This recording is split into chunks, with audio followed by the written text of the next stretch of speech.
Hello everyone, thank you so much for joining me for today's episode of Crafting with Class. Today I'm sharing 2 birthday cards that I made for my not so little sons, and I hope you enjoy. First is a card I'm making for my oldest son.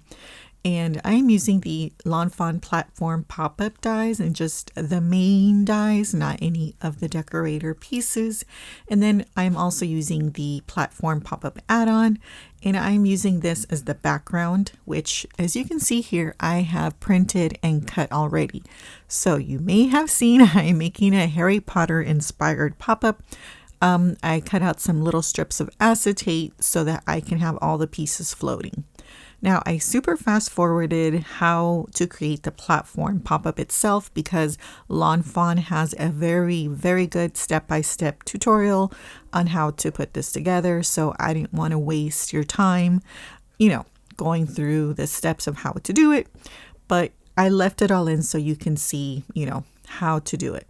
So I'm creating this Harry Potter card for my son because he is a big Harry Potter fan, as I am, and I've never made a Harry Potter card for him, so I thought I would do it for this special birthday because he is turning 30 this month. And so yes, this is kind of like a little kitty card, you may think, but this is my kid and he loves Harry Potter, and spoiler alert, he said this was the best card I have ever made. So in the end, that is what matters to me. All right, so I'm continuing to put this together, and the pop-up platform is actually not too difficult, especially once you make one. My only complaint about it is I wish it was bigger. It's a pretty small card. And it does have to be put in a 5x7 once you put that other piece, the background piece in it. But it's such a fun card. I only wish it was like a little bit bigger.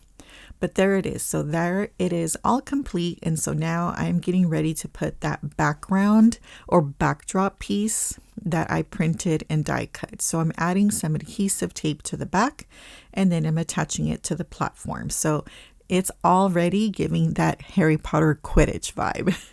So I have already put all my little pieces onto those little acetate sticks.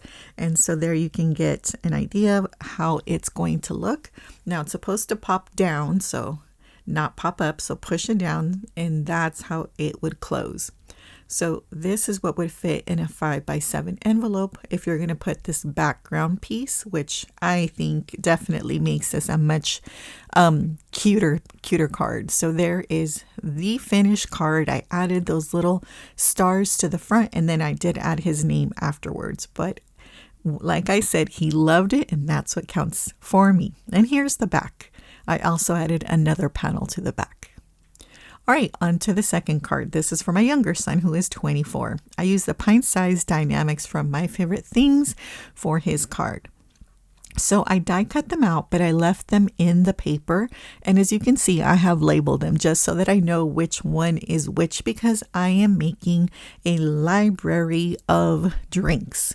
The first is an aviation, and there's a picture of it in case you don't know what an aviation is like. And I happen to love aviations. The color is absolutely beautiful, but it's also a drink I really, really like. And I know people either tend to really like aviations or not. I'm on the I absolutely do like it. Next, I am making a Blue Lagoon. So there's a picture in case you are not a drinker like I am. So I'm using Mermaid Lagoon for this appropriately. And I am just using these little blender brushes just to give it a little bit of color and gradient as well. Next, Twisted Citron for the classic mojito, which is probably one of my favorites to drink and make. And then here is the Cuba Libre. And so I'm using ground espresso for that. And Cuba Libre is, again, a go-to drink for me. All of these kind of are.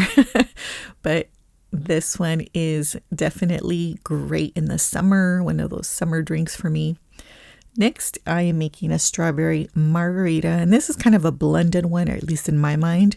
So I am using candied apple distress oxide ink for this, and I decided I was going to pound the bristles of the brush. Here you see me doing that just to give it maybe like that blended look, and it actually did come out very much like that. So that was a quinky dinky there. All right, next is a Moscow Mule, almost forgot. And this is something I love to make and drink because it's so tasty and they're so super easy to make.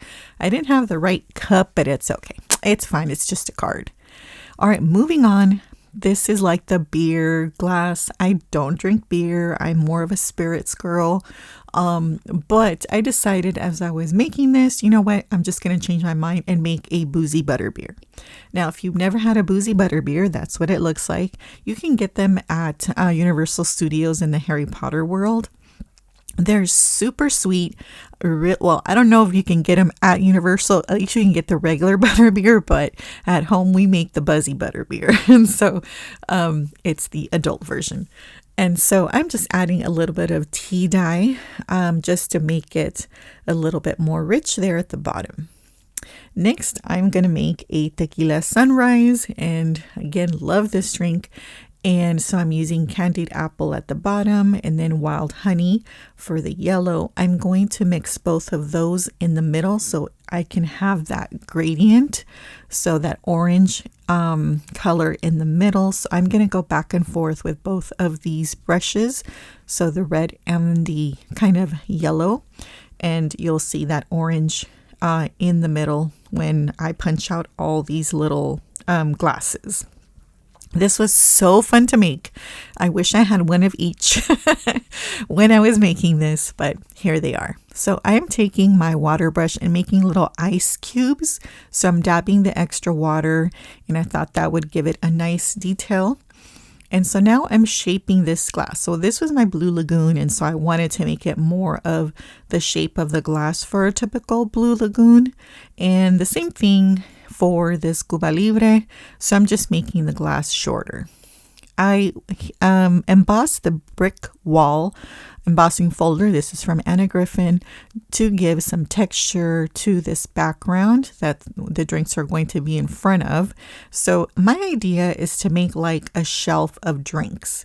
For the sentiment, I'm going to use the Spirited Sentiments for my favorite things, and it has all these fun spirit sentiments. I'm just going to use cheers to your birthday, but there's a lot of really punny, funny ones, and so I'm just going to keep it simple.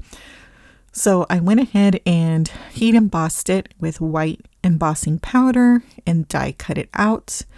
I decided I'm going to take some pumice stone just to give a little bit of interest to the otherwise, plain white background. And so just to give this a little bit of a pop, so not too much. So there is that. All right, so I have set up my little glasses kind of to more or less figure out my layout. So I'm removing the adhesive liner, and I'm just not pressing down all the way, just until I can definitely know where I want things to go. So on all the drinks, I have added a little bit of foam tape. And again, I'm not pressing down until I decide for sure where I'm going to put all these drinks. And so I decided I'm going to put the Cuba Libre drink next to the Buzzy Butter Beer, and then I'll put my Moscow Mule and then my Tequila Sunrise, and then on the top shelf is where I will put the other drinks. And so the little shelf is just a strip of silver cardstock, and just to give it kind of like that steel shelf look, or that stainless steel. So then I'm kind of deciding the placement for this top shelf of drinks. And once I figure it out, again, I'm going to remove the liner from the back and then start placing my drinks. And there's my Yummy Aviation. And then this one is the Mojito. Okay, so I have my drinks on the shelves, and now I'm going to attach the sentiment strip, which is just with some tape. adhesive on the back, and then I'm using the little bricks to help me to line everything up, which was very helpful. All right, so next I die cut little leaves from the Spellbinders mini flowers. I'll put everything in the description box. And these had these tiny itty bitty leaves, which were perfect for embellishing a couple of these drinks. So I put some leaves on the mojito and on the Moscow Mule. But as you're going to see in the end, I decided to switch them out because the proportions to me were off. So the bigger glass, I put the bigger leaves on, and then the little leaves I put on the mojito glass because that made visually more sense. But you'll see that in the finished card. All right, I took my Jelly Roll sparkle pen and just added a few details. I went ahead and went over those ice cubes that I had made just to pop those up, and it actually did, and so I really liked the way that looked. And then I just added some sparkle to all the rest of the drinks here and there, and so I just really liked how that just added just a little something extra without being like super glittery. All right, here are the finished cards, and as you can see, I added some of that glaze, clear glaze to the top, and you can see the leaves, how I changed them out. So I thought this came out super, super cute, and my son loved it. Here are the two cards for my son, the Harry Potter 30th birthday card that my son really, really loved. He said, again, the best card I've made, which, wow, I think that's definitely a compliment. I had so much fun making these, but the best part was the joy that it brought my boys, even if they're not so little anymore. Thank you so much for watching, liking, commenting, subscribing. I appreciate it so much, and I will see you in the next video. Have a lovely crafternoon. Bye.